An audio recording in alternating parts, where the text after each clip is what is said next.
Hi friends, welcome to New Orleans, Louisiana, and I did not bring you here to go to Bourbon Street and drink and get fucked up and show my tits for beads. No, what I did bring you here for, which is on the corner of Royal and St. Anne, we're going to be talking about this lovely, creepy-ass fucking building. Specifically, we're going to be talking about the third floor apartment where I am basically hovering above right now. Back in 1929, two brothers by the name of John and Wayne Carter had moved into this apartment, and they stayed very quiet for about 5 years. Not a lot was known about them other than that they worked down by the river unloading ships for about 10 to 12 hours a day. They didn't go out and socialize, go out to eat, drink, any of that normal shit that people in New Orleans tend to do.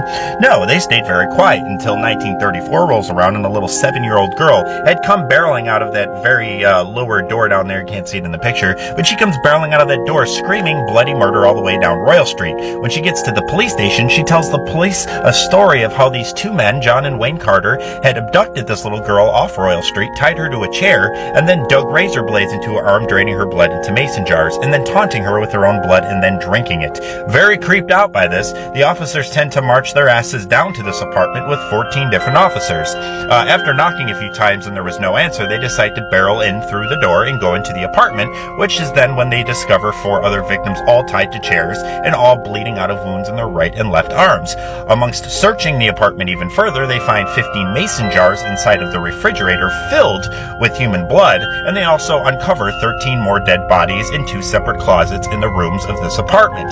Now, they staked out and waited for this John and Wayne Carter, and around 10 p.m. later that night, they did get home, and they were approached by all 14 of these officers. In the police report that was made for this incident, John and Wayne Carter were described to be about 5'10", 185 pounds. Now, the weird thing about that is that the police report also stated that it took all 14 officers a period of 20 full minutes to subdue these 2 average-sized men. It was described that John Carter had picked up a police officer that was 240 pounds and tossed him around the apartment like he was a rag doll.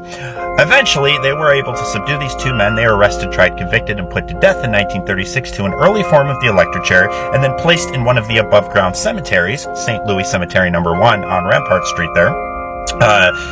Basin Street, I apologize, and they were placed there to rest. Now, usually in New Orleans, Louisiana, it takes a year and a day for your body to completely break down in one of these above-ground vaults, and then after that year and a day, they go back to remove your body and replace it with a new one, pushing your remains, which is usually bone and ash, to the back of the tomb there, which falls down into a little shelf called a caveau. Now, after that year and a day, they went back to replace John and Wayne Carter's bodies, but when they opened that tomb, they were no longer there. Still to this day, we have no idea what actually happened to John and Wayne Carter's bodies. But over the years, there have been claims that they are still roaming